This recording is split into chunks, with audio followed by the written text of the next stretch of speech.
Halo, halo, halo, kaum rebahaner dimanapun Anda berada. Semoga sehat selalu tanpa kekurangan apapun. Seperti biasa, Mimin Admin Surimin yang paling ganteng, yang paling tampan sejagat raya ini akan melanjutkan alur cerita Guruku Adalah Seorang Dewa Part 13. Selamat menonton dengan nyaman.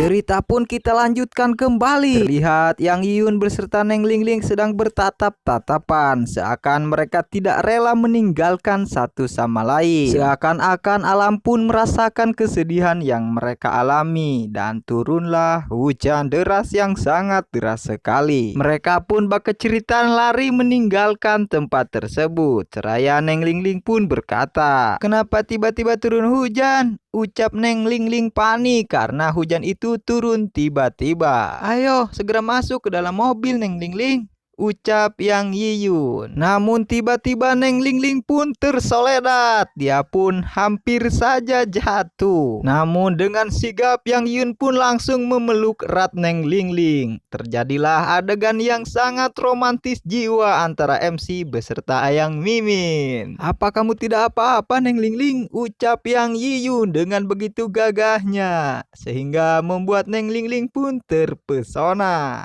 "Pergelangan kakiku tergilir Yang Yiyun," ucap Neng Lingling kesakitan. Namun Yang Yiyun malah menunjukkan ekspresi membingungkan. Dia pun menggaruk-garuk kepala sambil berkata, "Wanita memang benar-benar merepotkan. Aku akan menggendongmu ke mobil," ucap Yang Yiyun. Kita pun diperlihatkan dengan adegan yang sangat romantis jiwa. Terlihat Yang Yiyun yang sedang memanggul Neng Lingling, sehingga membuat Neng Lingling malu-malu kucing dibuatnya. Neng Lingling pun berkata, Yang Yiyun, apakah begitu susah mengungkapkan rindu kepadaku?" ucap Neng Lingling di dalam hatinya. Akhirnya Yang Yun pun memasukkan Neng Lingling ke dalam mobil tersebut. Dan vum, vum, vum, vum, mobil itu melaju dengan begitu cepat. Di tengah-tengah perjalanan, Neng Lingling pun berkata kepada Yang Yiyun, "Aku tahu di sekitar sini ada hotel villa. Sekarang seluruh badan sudah basah. Sebaiknya pergi ke sana untuk beristirahat dulu," ucap Neng Lingling, mengajak Yang Yiyun ke villa hotel tersebut. Sontak saja hal itu pun membuat Yang Yiyun menjadi malu-malu kucing dibuatnya. Terlihat dia pun gugup sambil berkata, Tentu saja boleh. Sekarang langsung ke sana saja ya," ucap Yang Yiyun gugup. Dengan tersenyum manis, Neng Lingling pun bergumam di hatinya, "Memang reaksinya sangat lamban. Sampai sekarang masih begitu polos. Sama sekali tidak menyadari pergelangan kakiku yang terkilir itu bohong," ucap Neng Lingling sambil tersenyum. Ternyata dia berbohong kepada Yang Yiyun. Kita pun diperlihatkan dengan suasana villa hotel tersebut. Terlihat di sana hujan yang sangat deras. Namun di sana terdengar suara pemersatu bangsa. Kimochi. Ternyata itu adalah suara Neng Lingling yang sedang kesakitan. Entah diapakan boa oleh Yang Yiyun. Apakah tidak bisa lembut sedikit?" ucap Neng Lingling kesakitan. "Tidak bisa, harus secepatnya," ucap Yang Yiyun. Kita pun diperlihatkan dengan Neng Lingling yang sangat menggoda imin para penonton semuanya. Haha. Dan terlihat tangan Yang Yiyun yang sedang memijit kaki Neng Lingling tersebut. Dikarenakan Neng Lingling menjerit-jerit kesakitan, Yang Yiyun pun melepaskan pijatan kakinya tersebut. Seharusnya sekarang sudah tidak ada masalah lagi Neng Lingling," ucap Yang Yiyun. Dengan aura mantap jiwa mempesona menghancurkan keinginan para penonton semua, Neng Lingling pun berbicara dengan begitu manisnya. "Yang Yiyun, bantu aku pijat lagi. Aku masih..." Omongan Neng Lingling pun tiba-tiba terhentikan karena terlihat Yang Yiyun pun memencet kaki Neng Lingling dengan sangat keras, sehingga membuat Neng Lingling kesakitan. "Aduh, sakit. Yang Yiyun, apa-apaan kau ini Yang Yiyun?" ucap Neng Lingling kesakitan. Namun seketika mereka pun mendengar suara keributan di luar ruangan tersebut. Ini gara-gara kau. Aku menelepon ke 120. Sekarang jangan ribut lagi, ucap orang-orang yang ada di luar sana. Akhirnya Yang Yun pun mendelek keributan tersebut. Yang Yun pun berkata kepada Neng Lingling, sepertinya di luar sana terjadi kecelakaan. Aku pergi melihatnya sebentar ya Neng Lingling, ucap Yang Yiyun. Akhirnya Neng Lingling pun mengizinkan Yang Yiyun keluar. Berhati-hatilah Yiyun, ucap Neng Lingling. Akhirnya Yang Yun pun bergegas keluar hotel tersebut meninggalkan Pais Lauk yang sangat ngena. Dan kita pun diperlihatkan dengan sebuah tragedi di mana ada sebuah mobil yang terlihat nampak jelas menabrak sebuah tembok. Lantas terlihat seekor emak-emak yang sedang ngawek-wek kepada salakinya. Semuanya gara-gara kau bertengkar dengan Jonggren karena tidak berkonsentrasi hingga menabraknya. Kalau dia terjadi apa-apa, aku tidak akan memaafkanmu, ucap emak-emak itu sambil marah-marah. Halo, apakah ini 120? Di sini adalah Hotel Villa Daun Mapel ibu kota kuno. Putraku mengalami kecelakaan, ucap bapak-bapak tersebut. Terlihat dia pun sangat panik. Akhirnya Yang Yun pun menghampiri mereka berdua dan menanyakan apa yang sedang terjadi. Apa yang sedang terjadi, Paman? Ucap Yang Yiyun. Lantas ibu-ibu itu pun menjawab sambil menangis. Anak muda, tolong bantuannya. Putraku tertabrak, terjepit di dalam tempat duduk, ucap ibu-ibu tersebut. Lantas Yang Yiyun pun menjawab dengan sorotan mata yang begitu tajam.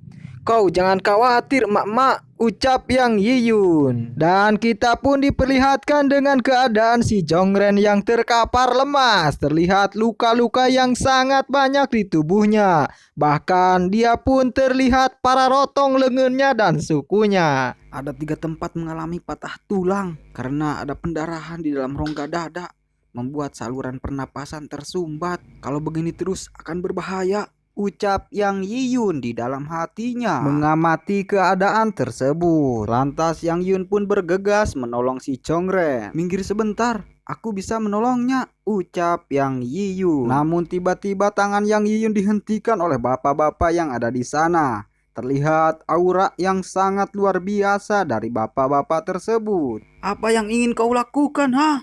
Ucap bapak-bapak tersebut sambil menahan tangan Yang Yiyun. Lantas Yang Yun pun tersentak karena kaget melihat roh yang sangat jahat yang ada di dalam tubuh bapak-bapak tersebut. Roh jahat yang sangat berat, ucap Yang Yiyun di dalam hatinya terheran-heran. Lantas ibu itu pun menghentikan kelakuan bapak-bapak tersebut yang menghentikan Yang Yiyun. Museng, hentikan. Aku lihat anak muda ini juga bukan seperti orang jahat. Kau biarkanlah dia untuk mencobanya, ucap ibu itu kepada Paman Museng tersebut. Lantas Paman Museng pun melepaskan tangan Yang Yiyun. Tanpa berpikir panjang, Yang Yiyun pun langsung menolong si Jonggren yang sedang terjepit mobil tersebut. Jangan hiraukan itu dulu, menolong orang lebih penting, pikir Yang Yiyun di dalam hatinya. Lantas Yang Yiyun pun menarik setir tersebut yang menjepit si Jonggren. Tanpa basa-basi Yang Yiyun pun melakukan penotokan terhadap si Jonggren. Menggunakan 13 tangan urat nadi untuk mengeluarkan darahnya dulu, ucap Yang Yiyun di dalam hatinya sembari menotok-notok orang tersebut. Terlihat bapak dan ibu si Jonggren pun sangat khawatir dengan keadaan si Jonggren saat ini. Jonggren, ucap ibu si Jonggren tersebut. Terlihat Yang Yun pun yang sedang memberikan tenaga dalam kepada si Jonggren tersebut untuk menghentikan pendarahan dan memperlancar pernapasannya. Terlihat si Jonggren yang sudah agak baikan setelah mendapat pertolongan dari Yang Yiyun. Lantas Yang Yun pun berkata, sekarang nyawanya sudah tidak berbahaya lagi. Tunggu kedatangan ambulans saja, ucap Yang Yiyun. Lantas bapak-bapak itu pun meminta maaf seraya berterima kasih kepada Yang Yiyun yang telah menyelamatkan anaknya. Maaf karena ketidaksopanan tadi.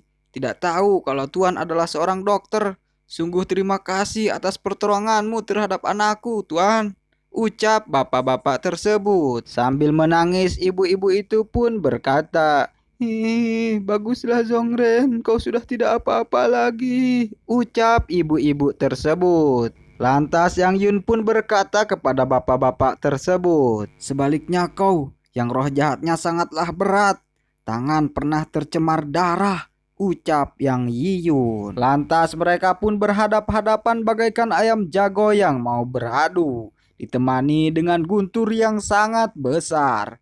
Boom. Lantas bapak-bapak itu pun berbicara kepada Yang Yiyun dengan aura yang sangat mengerikan. Ternyata Tuan tidak hanya bisa melakukan pengobatan yang hebat, kemampuan melihat juga sangatlah hebat, ucap bapak-bapak tersebut kepada Yang Yiyun. Namun bagaimanakah kisah selanjutnya? Kita tunggu saja besok. Mimin ucapkan terima kasih sudah menonton. Sampai berjumpa di next video. Thank you very much dan bye-bye.